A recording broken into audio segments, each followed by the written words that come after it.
15.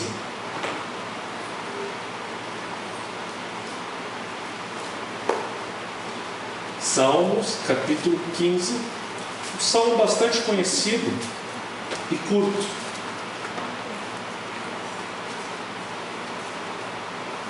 Os irmãos encontraram?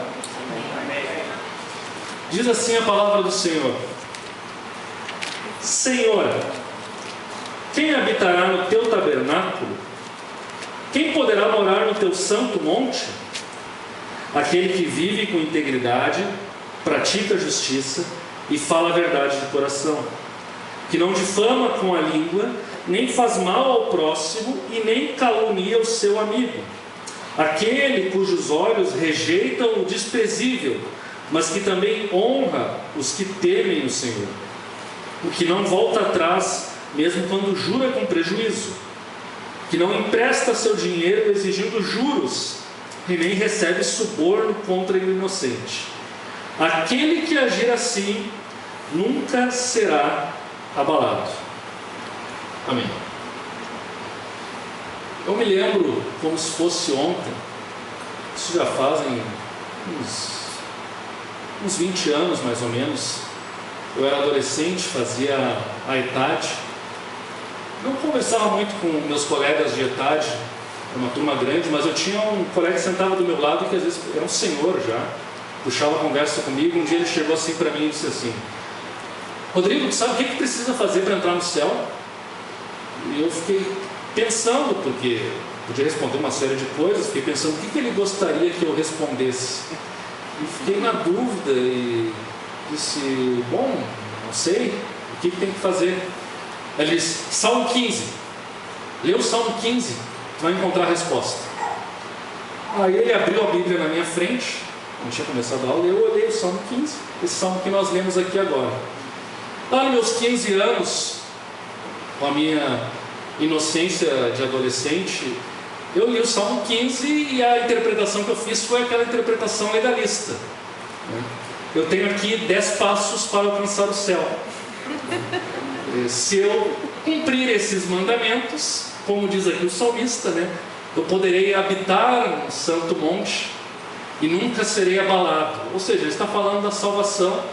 E portanto, o que eu preciso fazer, eu comecei a pensar, vejam bem, viver com integridade, praticar a justiça, ok, bom, talvez falar a verdade, não difamar, não fazer mal ao próximo, sim, eu não faço mal a ninguém, não calunio um amigo, rejeitar o desprezível, honrar o que tem no Senhor, não voltar atrás, ok, eu procuro manter minha palavra, não empresto o seu dinheiro, nem tem dinheiro para emprestar mesmo, não recebe suborno, não tem uma posição importante para receber suborno, ok, então está tudo bem.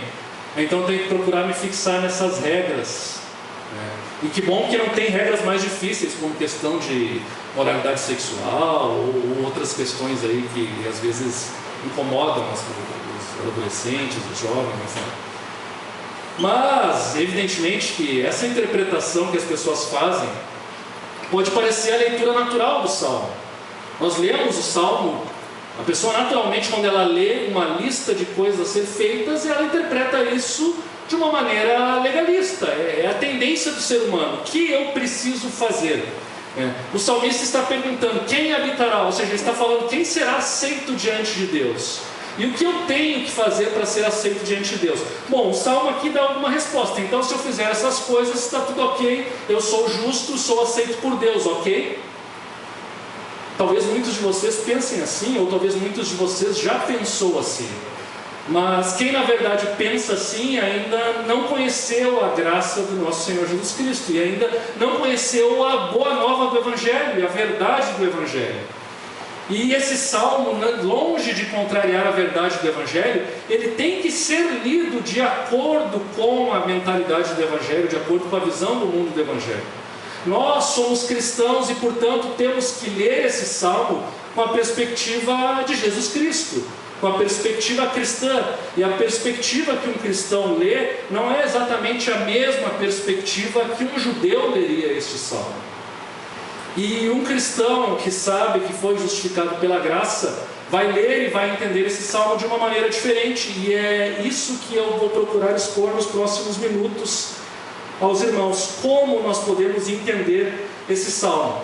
Indiscutivelmente, o Salmo ele nos fala sobre uma vida de integridade. Inclusive, até existe um livro, eu já ouvi falar de um livro com esse título, Vivendo com Integridade. Parece que é um comentário sobre esse Salmo. Eu não li, mas sei que é um livro bom que trata a respeito dele. Viver com integridade. De fato, este é o tema do Salmo. Quem é íntegro diante de Deus? E o salmista, portanto, ele vai começar com a pergunta que vai introduzir a questão da integridade. Quem habitará no teu tabernáculo? A pergunta que o salmista faz a Deus. E a palavra que ele usa aqui no hebraico, habitar, ela é uma palavra que ela é usada de uma forma geral para se referir a uma habitação que o estrangeiro tem numa terra que não lhe pertence. O estrangeiro, ele habita num lugar, ele não tem os direitos que tem o cidadão daquele local. E é nesse sentido, de certa maneira, a raiz da palavra parece apontar nesse sentido. O salmista está perguntando: quem vai habitar no teu tabernáculo? Ou seja, não é natural que nós estejamos diante de Deus, mas nós estamos lá sendo aceitos por Deus como um estrangeiro. Não há uma condição em nós que indique que eu possa dizer que tenho algum direito diante de Deus como um cidadão do seu tabernáculo. Não, a nossa condição é uma condição de estrangeiro. A primeira coisa que o salmista está perguntando, portanto, quando ele pergunta em quem habitará, ele já está apontando que estar diante de Deus, estar no local onde Deus habita, é algo que nós não merecemos, não é algo que nós podemos exigir. Não é algo que eu possa dizer: Deus, eu, porque sou uma pessoa boa, tenho direito a estar aí. Não, porque eu sou como um estrangeiro diante de Deus. E o Antigo Testamento, quando nos fala de estrangeiro, ele nos fala que o estrangeiro tem que ser cuidado pelo povo de Israel. Mas o estrangeiro não tem os mesmos direitos, ele não tem direitos como tem um nacional. Por exemplo, o estrangeiro, até o povo de Israel poderia emprestar dinheiros e cobrar juros. Isso não era permitido aos cidadãos de Israel. Então o estrangeiro, ele não tem as mesmas garantias que o povo da terra. E parece que o salmista ele está querendo então colocar essa noção de humildade, a humildade de quem quer habitar na morada de Deus, de quem quer estar com Deus. Não há como chegar diante de Deus senão por meio de uma postura de humildade. Não há nenhum espaço para o orgulho ou para a exaltação humana. Aqueles que já tiveram a oportunidade de viajar para fora do país, quando vocês vão para fora do país, vocês não ficam com a impressão de que parece que vocês têm menos direitos do que os que estão lá. Eu não sei quanto a vocês, mas eu quando eu vou para a Argentina, quando eu vou para o Rocio, eu sinto que não é que eles me tratem mal, mas eu sinto como se eu fosse um cidadão de segunda categoria. Ou seja, não sou um cidadão, eu não tenho os mesmos direitos, então eu evito ter qualquer tipo de atrito ou exigir algum direito, porque na verdade eu não conheço, nem na verdade não teria as mesmas garantias que tem talvez um cidadão de lá. Assim, de certa maneira, não é que o cristão deve desconfiar de Deus, mas ele deve entender que ele não tem direitos diante de Deus. Ele não pode fazer exigências legais diante de Deus. Ainda que o estrangeiro ainda tenha alguma coisa, nós diante de Deus não temos absolutamente nada a reivindicar diante dele. E o salmista, quando ele fala em habitar, ele fala do tabernáculo. E quando ele fala em tabernáculo, isso parece indicar então que o salmo é antigo, de uma época em que ainda não havia sido construído o templo de Jerusalém. Era a época então que a casa de Deus era um tabernáculo, ou seja, uma tenda. É aquilo que foi construído lá em Êxodo. Nós temos relato da construção do tabernáculo, e foi usado até a época de Salomão, quando Salomão construiu o templo. E isso é um indício de que de fato a autoria desse salmo é de Davi, como tradicionalmente se atribui. Provavelmente Davi escreveu esse salmo quando ele já havia levado a arca da aliança e o tabernáculo para Jerusalém, já havia escolhido o lugar onde o templo seria construído, mas ele mesmo não poderia construir esse templo, teria que ser o seu filho Salomão. Mas de qualquer forma, mesmo ele não podendo construir, o fato é que havia um local lá escolhido para ser a sede da morada de Deus, e havia também a tenda, o tabernáculo. E Davi então nos fala que ele faz um questionamento: quem estará neste lugar? E quando, talvez para nós hoje, quando se fala em tabernáculo, em templo, isso não pode parecer não uma coisa muito importante, mas na mentalidade judaica do Antigo Testamento, o tabernáculo ou o templo era o lugar onde céu e terra se encontravam. Por quê? Porque era o lugar onde Deus habitava na terra. O local onde na terra Deus fazia sua morada era no Santo dos Santos do tabernáculo. Por isso ninguém podia entrar naquele local, apenas o sumo sacerdote, uma vez por ano, depois de fazer expiação pelos seus pecados. E de certa maneira vários dos utensílios que estavam lá no Santo dos Santos, como os querubins com as suas asas na forma de um trono, a própria Arca da Aliança, as cores que haviam, que até de certa maneira simulavam os céus, os quatro cantos da terra, tudo isso apontava que aquele lugar era uma miniatura do céu. Ele representava o céu, a morada de Deus. Segundo o Antigo Testamento, Deus mora nos céus, mas naquele local o céu se faz presente na terra. O céu encontra a terra, portanto é um lugar, se você quer encontrar a Deus, você tem que ir naquele local. E portanto, se lá, de certa maneira, é o local da morada de Deus, é lá que você vai encontrar a sua segurança.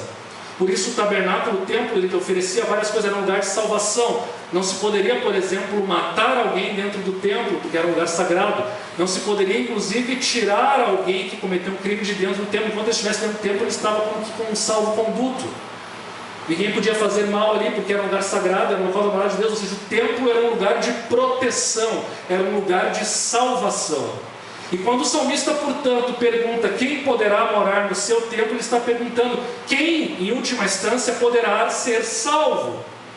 Obviamente que no Antigo Testamento, né, que foi escrito esse salmo, o conceito de salvação era um pouco diferente do nosso, eles não tinham a compreensão que nós temos hoje. Mas de qualquer forma, aqui esse salmo está já apontando para a nossa salvação eterna. Quando ele fala em entrar no tabernáculo ou estar no tabernáculo, ele está falando de nós estarmos na presença de Deus por toda a eternidade, salvo de todo e qualquer mal. Assim, portanto, devemos entender essa pergunta do salmista. Então, quando ele pergunta quem poderá morar no santo monte de Deus, ele está perguntando quem pode estar diante de Deus e permanecer e subsistir e não ser destruído. E portanto, se permaneceu diante de Deus, está salvo, porque nada poderá destruir, porque assim como nada destrói a Deus, nada poderá destruir quem está diante de Deus, está morando com Ele e portanto é amigo dele. Essa é a pergunta. E nós hoje perguntaríamos: quem portanto pode ser salvo? Quem portanto participará daquele momento em que céus e terras se unirão, como diz Apocalipse 19 e 20, quando haverá um novo céu e uma nova terra, e portanto já não haverá mais separação entre Deus e o homem, o próprio Deus estará presente em toda a sua criação. Quem poderá participar dessa nova criação? Quem poderá ver Cristo face a face e ser semelhante a Ele? É assim que essa pergunta deve ser encarada. E o salmista então dá algumas respostas.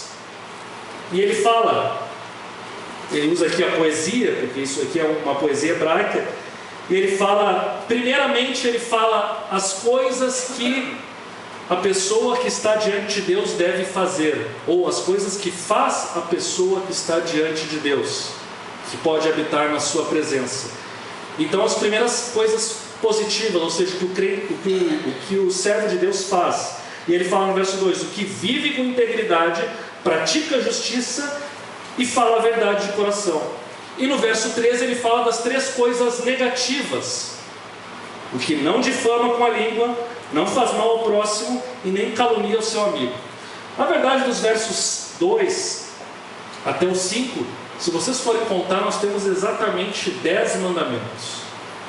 Não há um paralelo exato com os 10 mandamentos da lei de Moisés, ainda que algumas pessoas tentem encaixar um no outro, mas esse paralelo não é exato. Mas há aqui 10 mandamentos, provavelmente 10 coisas que o cristão deve ou não deve fazer, ou 10 princípios de vida que o cristão deve ter, mas de qualquer forma não há uma preocupação em vincular isso diretamente com a lei de Moisés, com o decálogo, com a lei de Moisés. Mas esses 3 primeiros são coisas que devemos fazer. E vejam que quando se fala aqui em vida de integridade, ou o que deve fazer a pessoa que está diante de Deus, a primeira coisa que vem à nossa mente, e não sem razão, é a questão da santidade. O salmista está falando de santidade. Mas nós, na nossa tradição evangélica brasileira, influenciada pela tradição anglo-saxônica, nós costumamos sempre pensar em santidade como coisas que não podemos fazer.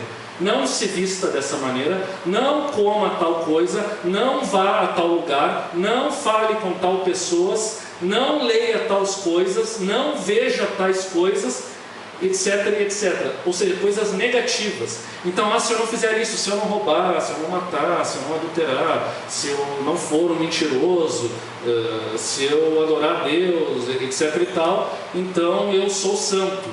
É uma concepção negativa da santidade, ou seja, coisas que eu não devo fazer. Se eu me abster de tudo que é errado, então eu sou santo. Então o melhor a fazer mesmo não é nem se misturar, nem ir para o mundo e cuidar, porque o mundo é mau e o mundo vai fazer com que eu faça coisas ruins. Mas o salmista nos fala aqui que a santidade não é meramente questões de coisas que não devemos fazer, mas santidade é também questões de coisas que devemos fazer. Ou seja, santidade ou justiça ativa. E as três primeiras coisas que ele fala no verso 2 são coisas práticas positivas, ou seja, o que devemos fazer: viver com integridade, praticar a justiça e falar a verdade com o coração. Essas três coisas estão em paralelo com as três coisas que estão com as três negações do versículo 3. Não difama com a língua, não faz mal ao próximo e não calunia o seu amigo. Vejam, vive com integridade, paralelo com não difama com a língua. Pratica a justiça, paralelo com não faz mal ao seu próximo. Fala a verdade no coração, não calunia o seu amigo. São paralelos, são frases que se complementam. E além desse paralelismo, ainda há um outro paralelismo, que quando começa uma, vive com integridade, pratica a justiça e fala a verdade de coração. Coração, um órgão humano. Aí no versículo 3, não difama com a língua, outro órgão humano. Aqui também, o Salmo é uma construção bem detalhada do salmista. Ele tenta fazer tanto aquele paralelismo que eu falei, como agora um outro paralelismo, coração e língua. Dois órgãos humanos. O coração, que é a fonte do que nós falamos, e a língua, que é o órgão pelo qual nós falamos aquilo que está no nosso coração. E o justiça, com não fazer mal ao próximo, assim como o calúnia, com falar a verdade de coração. De novo, o paralelo se mantém. Viver com integridade, com não caluniar o seu amigo. Mas o que concretamente isso quer dizer? O primeiro, viver com integridade. Integridade aqui é uma palavra que pode ter no hebraico um alcance que aponta algo parecido, assim como viver de uma maneira coerente com a sua visão de mundo, ou viver de uma maneira coerente com aquilo que você acredita. Basicamente, esse é um sentido bastante amplo de integridade, e que nos fala, portanto, da coerência da nossa vida cristã. Ser uma pessoa íntegra é fazer aquilo que se diz que acredita. Eu creio em Deus, eu creio na graça, eu sou filho de Deus, portanto eu vivo como um filho de Deus. Isso é ser íntegro, ser correto. Não é simplesmente fazer coisas bonitas, mas é ser coerente naquilo que se fala, naquilo que se acredita. Na perspectiva cristã, o que deve orientar a vida do cristão? Qual é o propósito de vida do cristão? Há um propósito que deve orientar a sua vida, e pelo qual então toda a sua vida deve ser vivida de acordo com aquele propósito. E o propósito, todos nós sabemos, e nós já pregamos isso muitíssimas vezes aqui nesse púlpito, é sermos semelhantes a Jesus Cristo cada dia mais. Esse é o propósito máximo da nossa terra. Sermos semelhantes a Cristo na nossa vocação, não importa qual seja a nossa vocação secular, se é como pai, se é como mãe, se é como filho, se é como professor, se é como advogado, se é como médico, se é como pastor, se é como várias dessas coisas ao mesmo tempo. Em tudo aquilo que nós fazemos, nós sabemos que devemos fazer tendo em conta de que devemos ser semelhantes a Jesus Cristo cada dia mais, e portanto desempenharemos a nossa vocação com integridade quando tivermos em mente que o propósito final da nossa vida não é pura e simplesmente a vocação, mas é sermos semelhantes a Jesus Cristo. Portanto, o propósito de ser semelhante a Cristo deve orientar tudo o que fazemos, e isso é servir com integridade, isso é ser íntegro. viver de uma maneira a agradar a Deus, caminhar em sinceridade diante de Deus. Vejam que aqui, vive com integridade, também poderia ser traduzido, algumas traduções vão dizer andar ou caminhar.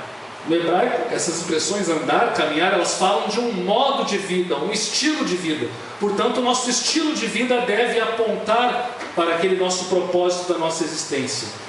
Mas o salmista, ele continua, ele fala, pratica o que é justo, ou seja, a justiça não é simplesmente não fazer o mal, mas é fazer o bem. Nós cristãos, muitas vezes, como eu falei, nos omitimos, nós fugimos do pecado, não fazemos o mal e achamos que isso está bom, mas muitas vezes nos omitimos em fazer o bem. E aqui o salmista nos ensina que devemos praticar o que é justo, ou seja, fazer o que é correto. Justiça hebraica não é necessariamente o mesmo conceito de justiça que a gente tem no sistema judiciário ou numa concepção grega, mas de qualquer forma aponta para a ideia de fazer o que é certo e não fazer o que é errado. E portanto, por isso ele está em paralelo com o versículo 3, quando fala de não fazer o mal ao próximo. Justiça é tanto não fazer o mal, não prejudicar alguém, é não dar um golpe a alguém, é não ser um estelionatário, um sem vergonha, ou seja lá o que for, é não fazer o mal para as outras pessoas, para o nosso irmão, ou mesmo para quem eu não conheça, e é também fazer o bem, é também ajudar, é também se ver que alguém está sendo injustiçado, tentar de alguma maneira ajudar ou corrigir essa injustiça, enfim, tudo isso está dentro do conceito de justiça, né? Agir, fazer o que é correto. E por fim, falar a verdade de coração, é aqui que muitas vezes o legalista cai. É aqui, porque o legalista ele pode se auto-enganar e pode dizer assim, não, eu vivo com integridade, assim, porque viver com integridade significa praticar a justiça, e praticar a justiça significa não fazer mal para os outros. E eu também não empresto meu dinheiro com usura, eu também não honro os que temem a Deus, então eu estou bem. Só que o salmista ele nos fala agora de uma coisa que não dá para fazer hipocritamente, apenas exteriormente, que é falar a verdade de coração, ou falar a verdade com sinceridade. No início do ano eu fiz uma pregação aqui sobre o coração humano, os irmãos talvez lembrem disso. O coração humano é enganoso, o coração é a sede da nossa personalidade, é aquilo que nós somos. Tudo está lá, e pelo nosso coração passa tanto a nossa razão, os nossos sentimentos, as nossas afeições, emoções, enfim, não importa como nós chamamos, tudo passa pelo crivo do nosso coração. E é do coração que saem as coisas ruins. Por isso Jesus vai dizer que o que faz mal para o homem é o que sai da sua boca e não o que entra. O que a nossa boca fala reflete o que está no nosso coração. E muitas vezes também a forma como nós nos vestimos ou nos portamos reflete o que está dentro do nosso coração. Sim, isso também acontece. Pode ser que não, mas muitas vezes reflete sim. Um rosto alegre muitas vezes reflete o que está no coração. Pode ser que não, pode ser hipocrisia, mas muitas vezes reflete sim. Mas o salmista está nos dizendo aqui que falar a verdade, não basta falar a verdade, deve vir do coração.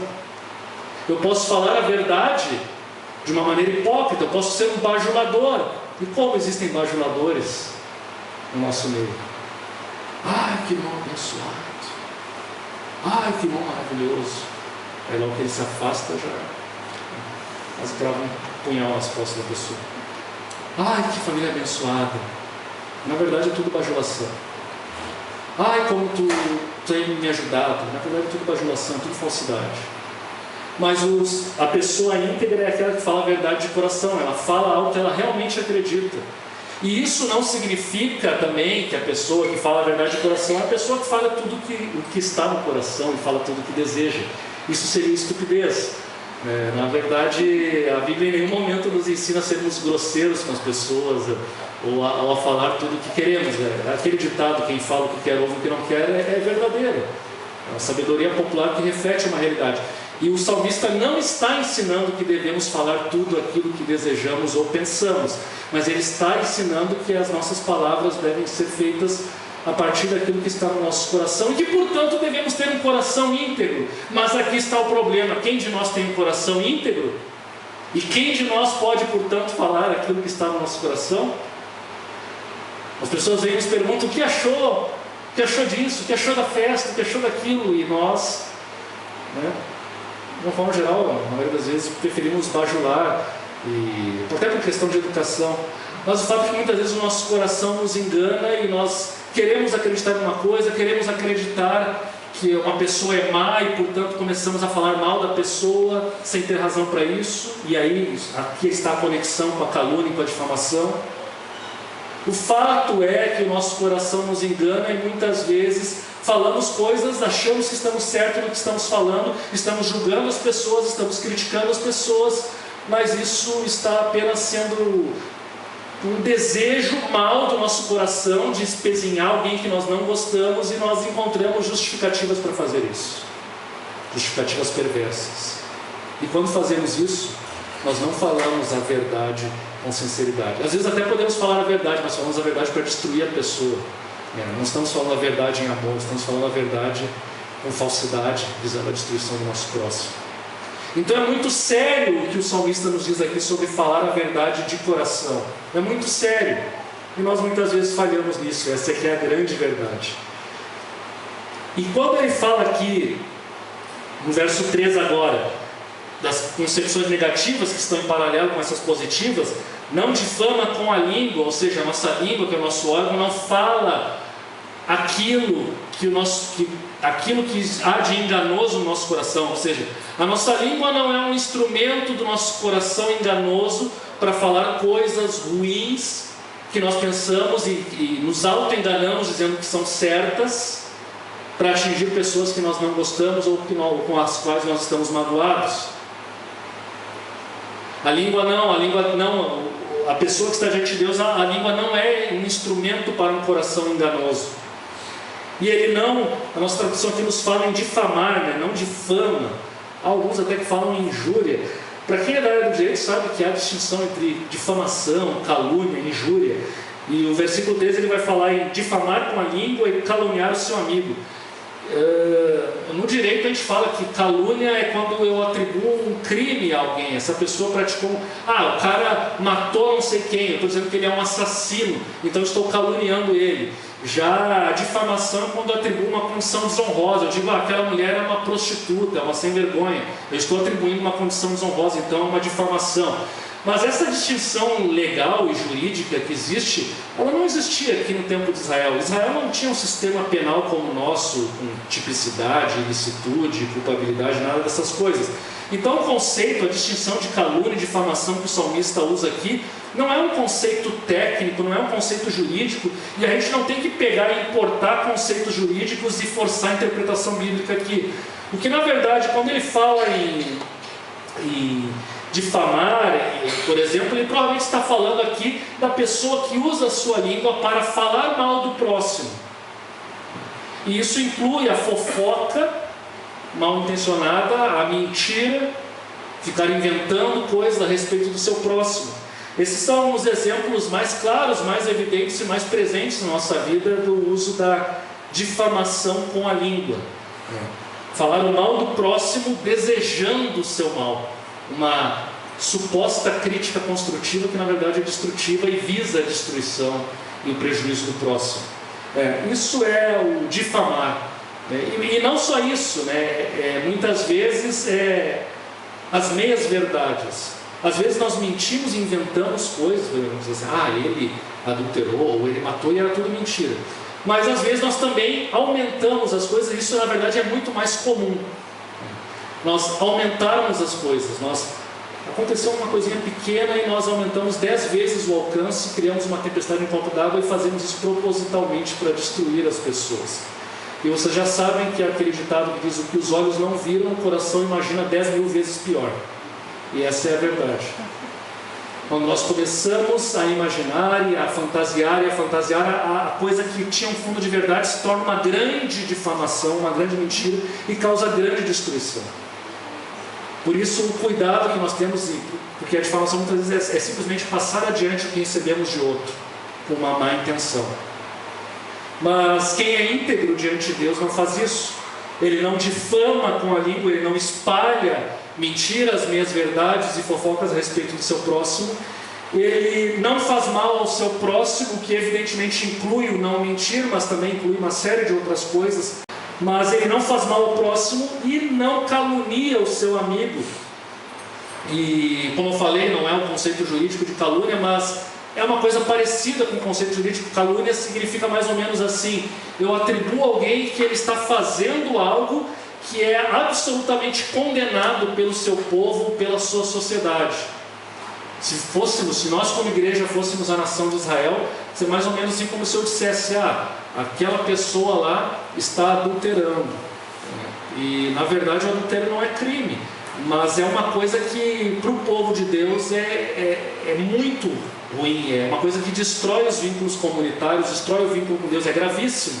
E quando nós atribuímos uma atitude dessa a uma pessoa, nós estamos querendo que ela tenha o seu conceito diminuído perante o seu grupo, perante a sociedade.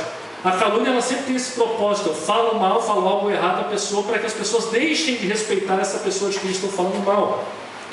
E, portanto, o salmista está dizendo que nós não caluniamos o nosso amigo, ou seja, nós não lançamos falsas acusações gravíssimas contra o nosso amigo. Não queremos rebaixar o nosso amigo para que ele seja desprezado pela sociedade, que ele seja desprezado pelo seu corpo, que ele seja desprezado pela igreja e pelos seus amigos.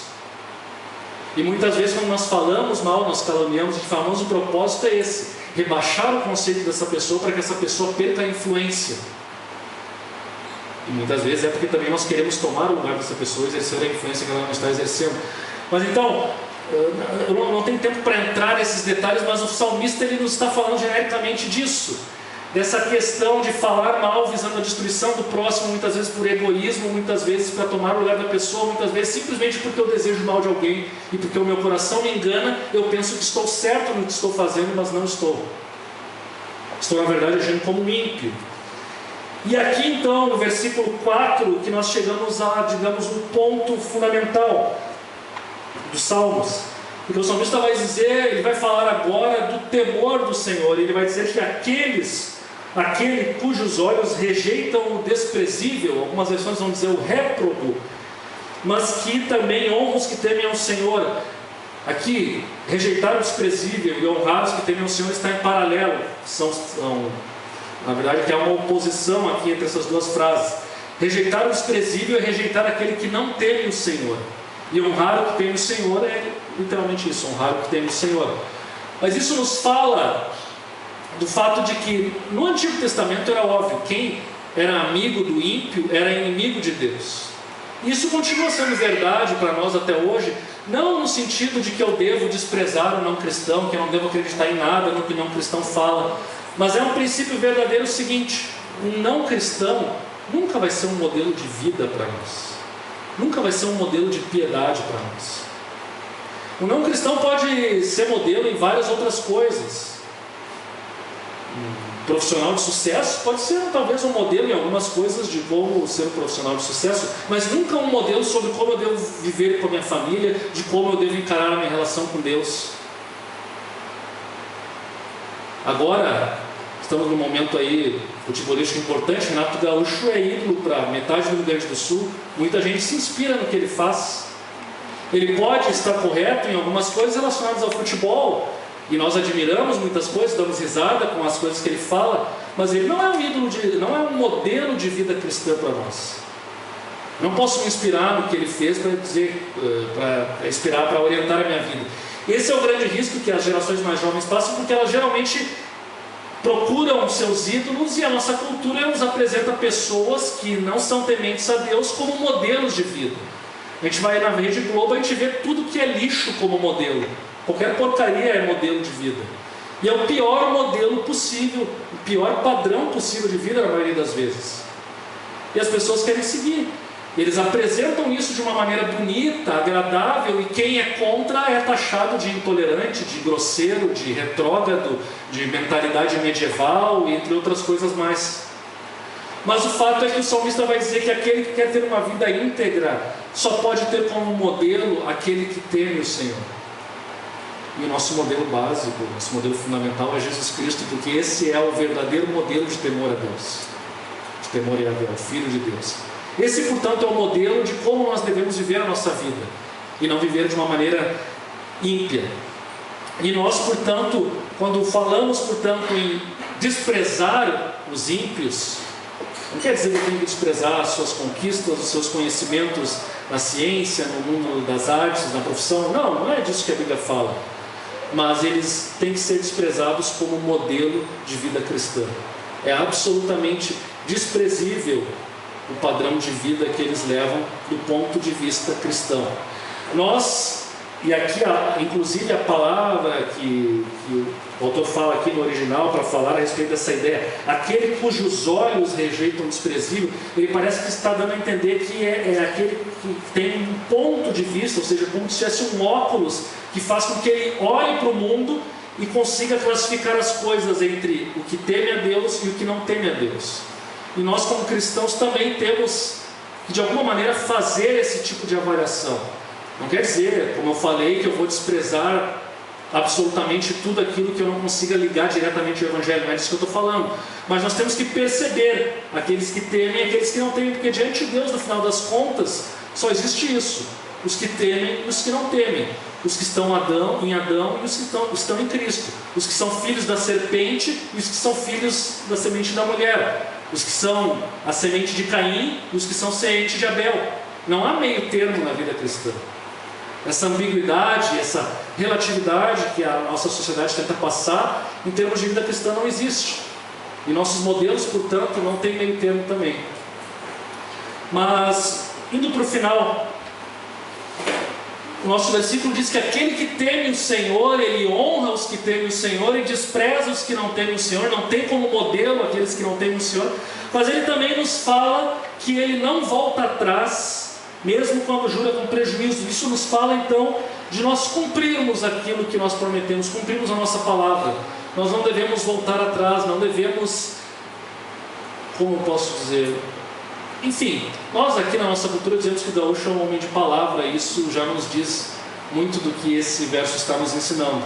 Devemos cumprir aquilo que nós prometemos. O cristão deve ser conhecido por aquele que tem uma palavra, que faz aquilo que disse que iria fazer. Isso se refere tanto em relação a Deus, ainda que nós não estejamos mais no tempo da lei, mas o fato é que se prometemos algo, devemos sempre procurar cumprir com integridade e com sinceridade, tanto diante de Deus como diante dos nossos próximos, do próximo, do irmão, do não irmão, não importa. Devemos ter a palavra, porque esse é um dos principais meios pelo qual nós damos testemunho da nossa integridade e, consequentemente, damos testemunho da nossa filiação com Deus. Se não cumprirmos nossa palavra, não temos integridade. E por fim, o verso 5: ele não empresta seu dinheiro exigindo juros, nem recebe suborno contra o inocente. Não significa aqui que então todo banqueiro vai para o inferno. Não é exatamente isso que o salmista está falando, né? Mas na cultura antiga, o empréstimo muitas vezes era usado para a exploração do pobre, e o juro não baixava de 30%. Eu só não sei dizer ao certo se era 30% ao mês, ao ano, ou não sei em quanto tempo.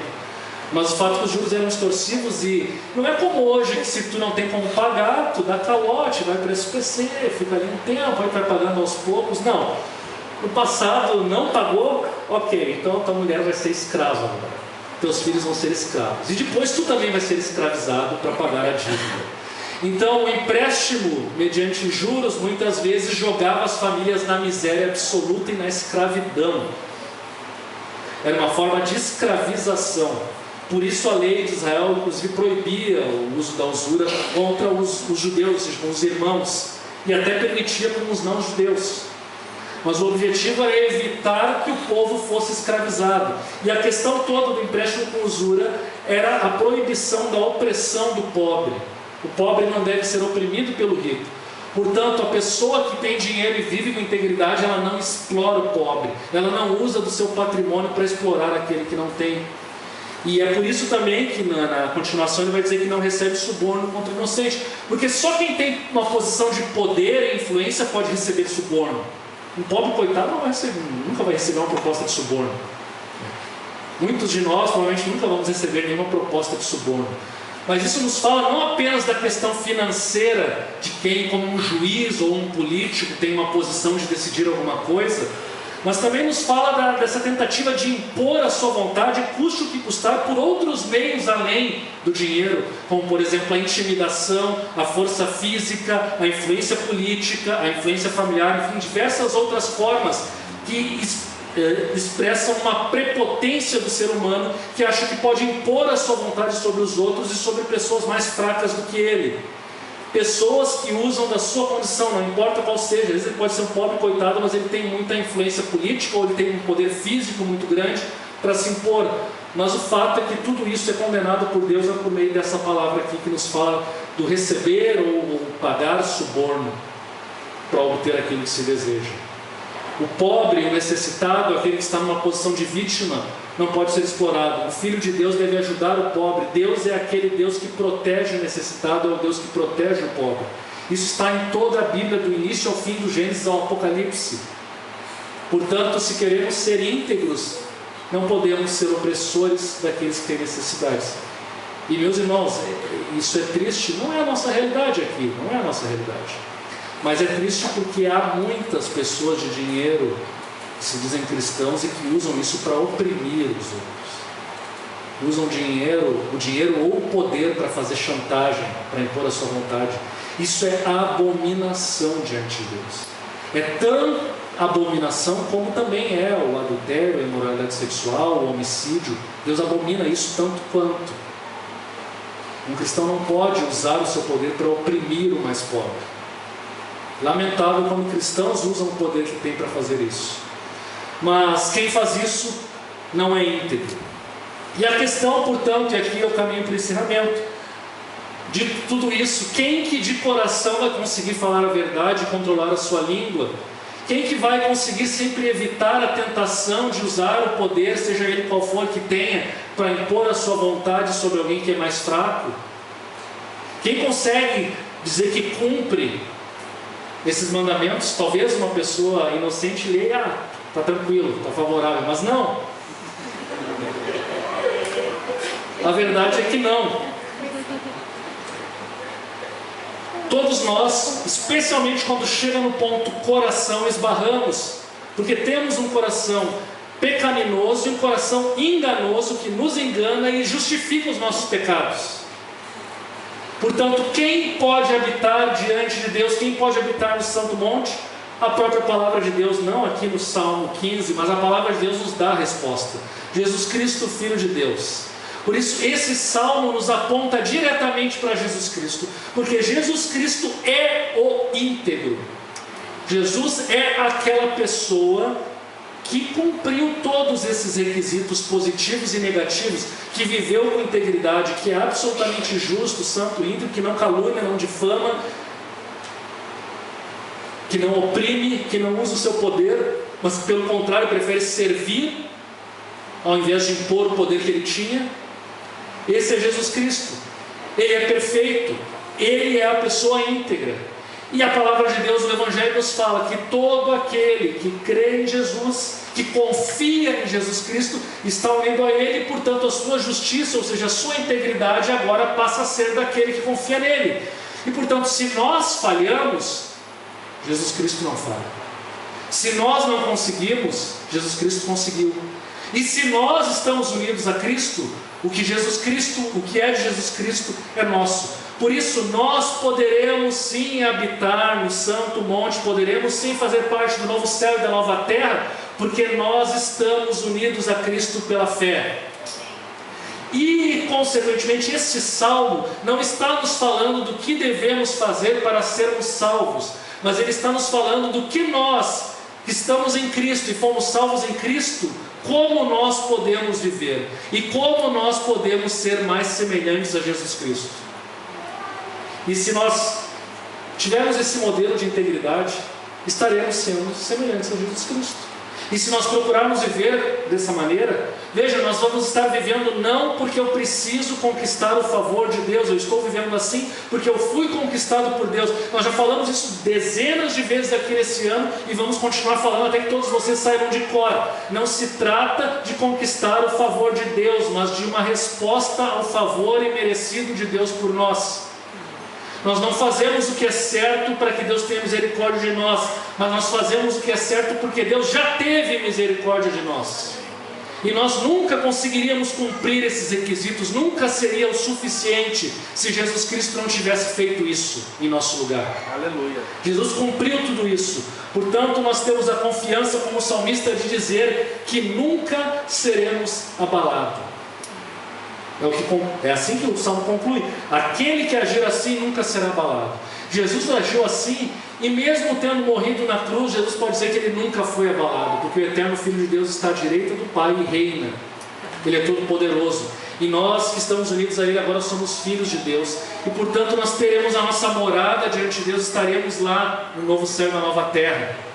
E portanto nós estamos unidos a Ele, portanto nós temos a confiança de que nunca seremos abalados. E é por isso que Paulo, em Romanos capítulo 8, vai fazer ao final do capítulo 8, vai fazer o belíssimo cântico, aquela belíssima doxologia, no qual ele pergunta: quem nos afastará, quem nos separará do amor de Cristo? Ele vai dizer que nada nem ninguém. Eu já li também muitas vezes nas minhas pregações, não vou ler dessa vez.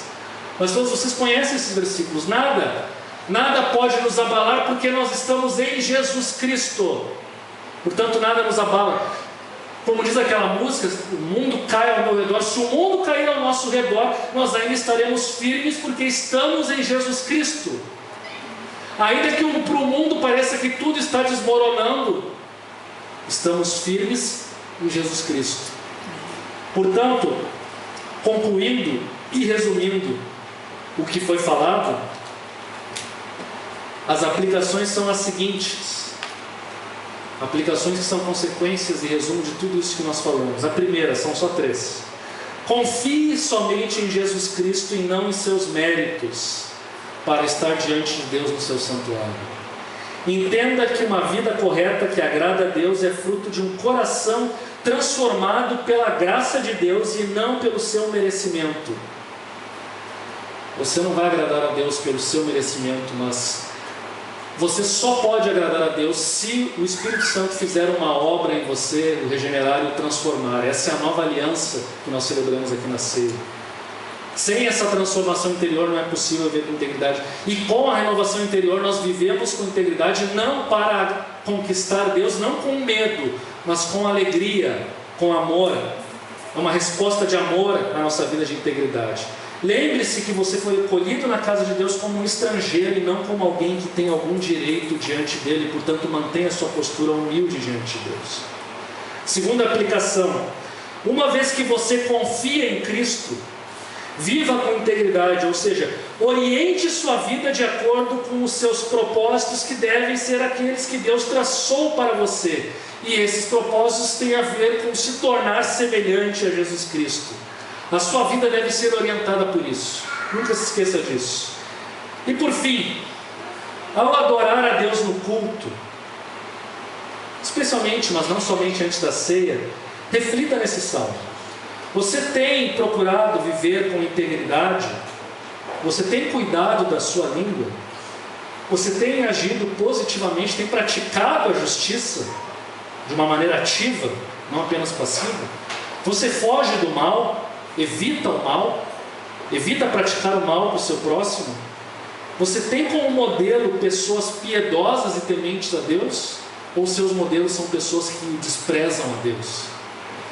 Você mantém a sua palavra? Você tenta impor a sua vontade, custe o que custar, especialmente sobre os fracos? Ou você, na verdade, evita o suborno, evita usar o poder contra o mal e procura servir o seu próximo? Devemos sempre refletir sobre isso, porque como cristãos, se somos cristãos de alguma maneira, a integridade será uma característica nossa. Que Deus então nos ajude a avaliarmos a nossa vida com sinceridade, sem pânico, sem medo, mas com sinceridade, para avaliar se estamos vivendo com integridade, se estamos vivendo de acordo com esse propósito. E o meu desejo então é que na nossa existência neste mundo, a nossa vida esteja orientada por sermos semelhantes a Cristo e, portanto, por termos uma vida íntegra diante de Deus e do mundo, para a glória de Deus. Amém? Vamos orar? Vamos colocar no pé.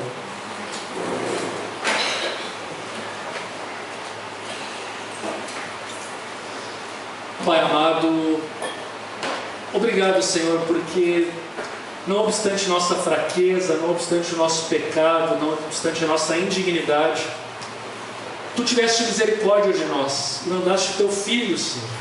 Ele viveu com integridade, de uma maneira que nós muitas vezes tentamos e não conseguimos. O Teu Filho, Senhor, venceu o mal. O Teu Filho foi verdadeiramente justo.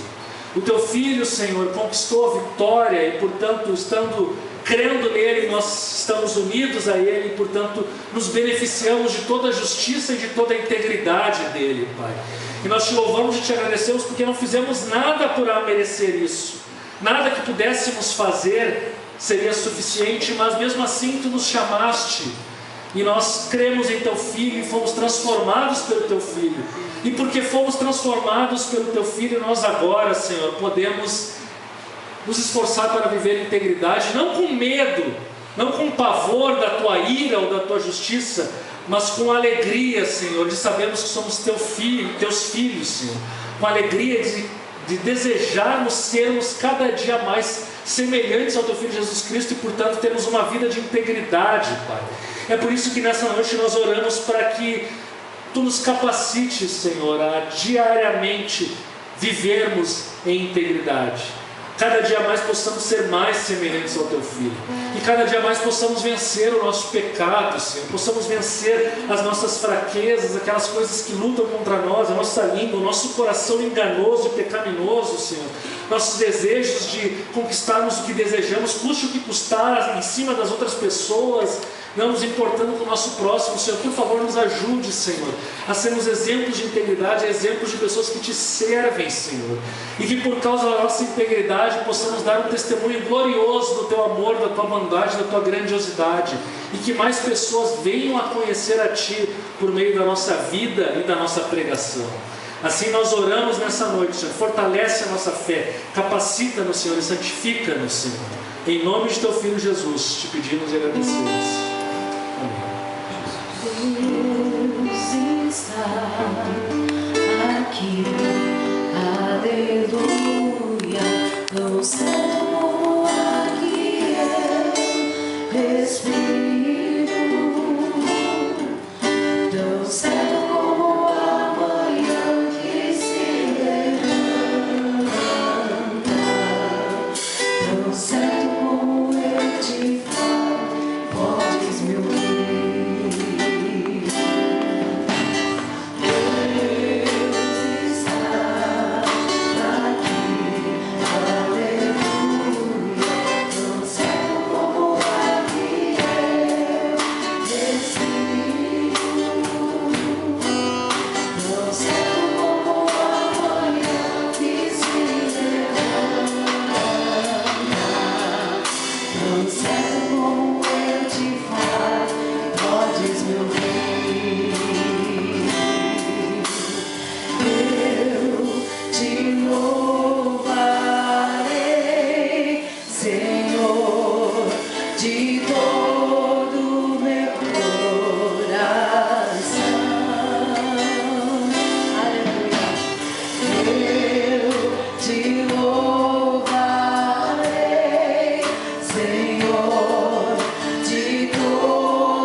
Senhor, de todo